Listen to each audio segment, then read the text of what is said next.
जय श्री गणेश मित्रों, हम आपका अभिनंदन करते हैं हमारे चैनल पाठशाला की एक्सपर्ट एडवाइस के धर्म क्षेत्र में। मित्रों, भगवान शिव और माँ पार्वती के पुत्र गणेश जी से संबंधित बहुत सारी कथाएं आपने सुन रखी होंगी। तो इस वीडियो में हमारा प्रयास यह है कि हम भगवान गणेश से संबंधित कुछ ऐसी रोचक बातें आप तक पहुंचाएं जो शायद इससे पहले आपने ना सुनी हो। जैसे, क्या आप जानते हैं कि गणेश जी के वाहन मूषक का नाम क्या है? दोस्तों, इस वीडियो में हम भगवान गणपति से जुड़े उन सभी विषयों पर चर्चा करेंगे जो आपको पता होने ही चाहिए।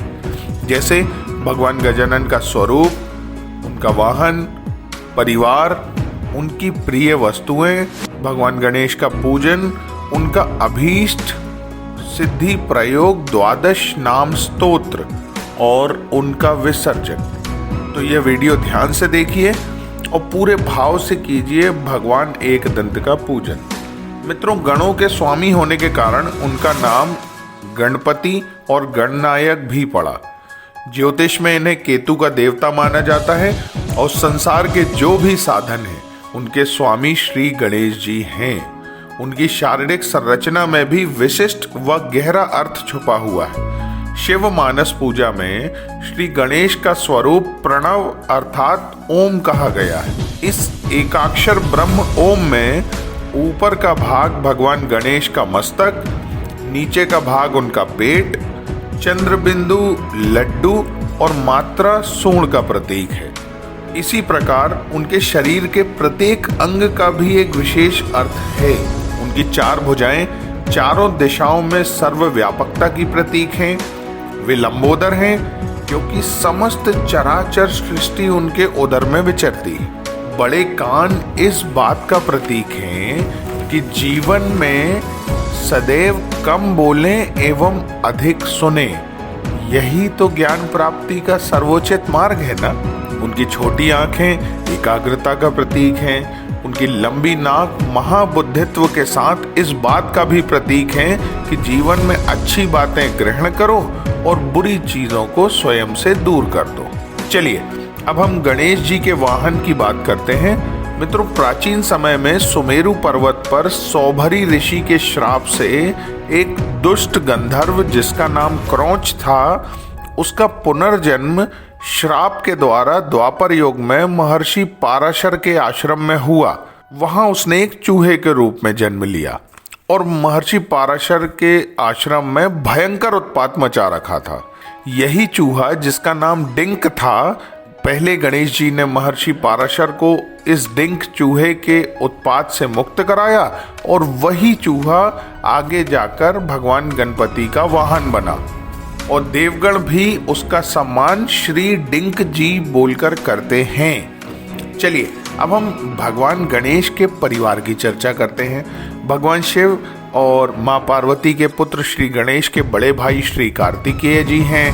बहन का नाम अशोक सुंदरी है। उनकी दो पत्नियां हैं जो प्रजापति की पुत्रियां रिद्धि एवं सिद्धि हैं। सिद्धि से उन्हें क्षेम पुत्र की प्राप्ति हुई, जिसे हम सामान्य भाषा में शुभ कहते हैं, और रिद्धि से उन्हें जिस पुत्र की प्राप्ति हुई है उसका नाम लाभ है। अर्थात उनके दो पुत्र हुए, शुभ एवं लाभ। दो पुत्रों के अलावा उनकी एक पुत्री भी है जिनका नाम संतोषी है, जिन्हें हम संतोषी माता के नाम से भी जानते हैं। चलिए, अब हम यह देखते हैं कि गणेश जी को कौन कौन सी वस्तुएं प्रिय हैं। तो सर्वप्रथम, जैसा हम सभी जानते हैं कि भगवान गणपति को मिष्ठान बहुत बहुत प्रिय हैं और उसमें भी मोदक और लड्डू तो जैसे उनके फेवरेट हैं। गणेश पूजन के समय लाल रंग के पुष्पों का प्रयोग करें, आपके सभी अभीष्ट कार्य सिद्ध होंगे। उन्हें लाल पुष्प बहुत प्रिय है और इसके साथ दूर्वा और शमी की पत्तियां भी अवश्य चढ़ाएं, आपकी सारी मनोकामनाएं पूर्ण होंगी। भगवान गणेश जल तत्व के अधिपति हैं और उनके प्रमुख अस्त्र पाश एवं अंकुश हैं। तो भगवान गजानन की प्रिय वस्तुओं को जानने के बाद मैं आपको उस स्तोत्र के बारे में बताता हूँ जिसके पाठ से या जिसके केवल सुनने से आप बहुत सारी बाधाओं से, विघ्नों से मुक्ति पा सकते हैं।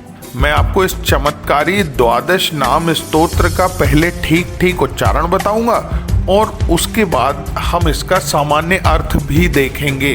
तो भगवान गणपति का द्वादश नाम स्तोत्र यह उपस्थित है आपके स्क्रीन पर। सुमुखश्च एकदंतश्च कपिलो गजकर्णकः लंबोदरश्च विकटो विघ्ननाशो विनायकः धूम्रकेतुर गणाध्यक्षो भालचंद्रो गजाननः द्वादशेतानि नामानि यः पठेच शृणुयादपि विद्यारंभे विवाहे च प्रवेशे निर्गमे तथा संग्रामे संकटे चैव विघ्नस्तस्य न जायते। चलिए अब श्री गणेश द्वादश नाम स्तोत्र का भावार्थ यह प्रस्तुत है आपके समक्ष। भगवान श्री गणेश के 12 प्रमुख नाम बताए गए हैं जो इस प्रकार हैं। सुमुख, एकदंत, कपिल, गजकर्ण, लंबोदर, विकट, विघ्ननाश, विनायक, धूम्रकेतु, गणाध्यक्ष, भालचंद्र और गजानन। और इन 12 नामों के पाठ से या सुनने मात्र से आप दर्शित 6 स्थानों में से सभी विघ्नों का नाश प्राप्त कर सकते हैं। और ये 6 स्थान ये रहे आपके स्क्रीन पर। पहला, विद्यारंभ के समय अर्थात किसी भी प्रकार के ज्ञान का आरंभ करते समय। दूसरा, विवाह के समय। तीसरा, प्रवेश अर्थात किसी स्थान में प्रवेश करते समय। चौथा, निर्गम किसी स्थान से बाहर निकलते समय। पांचवा, विवाद या संग्राम की स्थिति में। और छठवां, संकट या विपत्ति की स्थिति में। तो चलिए मित्रों, अब हम इस वीडियो के अंतिम पड़ाव में चर्चा कर लेते हैं श्री गणेश प्रतिमा के विसर्जन के विषय में। तो प्राचीन धर्म ग्रंथों के अनुसार महर्षि वेदव्यास ने गणेश चतुर्थी के दिन से ही महाभारत कथा श्री गणेश को लगातार 10 दिनों तक सुनाई थी, जिसे श्री गणेश ने अक्षरशः लिखा भी था। और इसी बीच एक मान्यता के अनुसार उनकी कलम टूट गई थी और लिखने का क्रम न टूटे तो भगवान श्री गणेश ने अपना एक दांत तोड़कर उसे कलम के रूप में प्रयोग किया था। तब से वे एकदंत के नाम से जाने गए।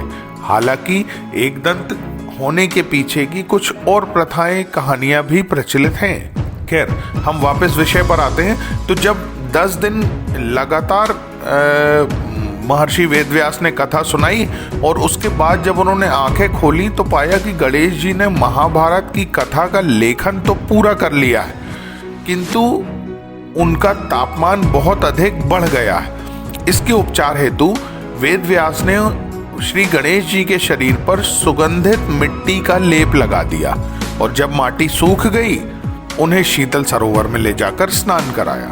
इसलिए ही प्रत्येक वर्ष गणेश चतुर्थी को श्री गणेश जी की प्रतिमा की स्थापना की जाती है और उन्हें 10 दिनों तक उनका पूजन कर मनपसंद आहार अर्पित किए जाते हैं और इसके पश्चात अनंत चतुर्दशी के दिन उनका विसर्जन कर उन्हें शीतल किया जाता है। इसके इतर मिट्टी की प्रतिमा की स्थापना और उसका विसर्जन के पीछे एक संदेश यह भी है कि हम सभी मानव मिट्टी के बने हुए हैं और एक दिन मिट्टी में ही मिल जाना है, अर्थात जो आया है उसे निश्चित रूप से जाना भी पड़ेगा। तो हम जब तक हैं, हमारा प्रयास यह होना चाहिए कि हमारी उपस्थिति से सभी को प्यार, स्नेह, सुरक्षा और प्रसन्नता सदैव मिलती रहे। तो मित्रों, हम आशा करते हैं कि हमारा प्रयास आपको पसंद आया होगा। तो अपना प्यार और स्नेह लाइक, कमेंट्स के माध्यम से हम तक जरूर पहुंचाएं और अधिक से अधिक लोगों तक ये जानकारी पहुंचे तो प्लीज इसे शेयर भी कीजिए। और अवश्य देखिए हमारा वीडियो कि किसी पूजन या आरती के संपन्न होने पर क्यों बोला जाता है कर्पूर गौरम करुणावतारम मंत्र। इसका लिंक नीचे डिस्क्रिप्शन बॉक्स में दिया हुआ है। भगवान मंगल मूर्ति विघ्नहर्ता गणेश आपके जीवन में सदैव मंगल करें और आपके सभी विघ्नों का हरण कर लें। इसी कामना के साथ अब मुझे अनुमति दीजिए, मैं शीघ्र मिलूंगा आपसे अपने अगले वीडियो में। तब तक ओम गम गणपतये नमः।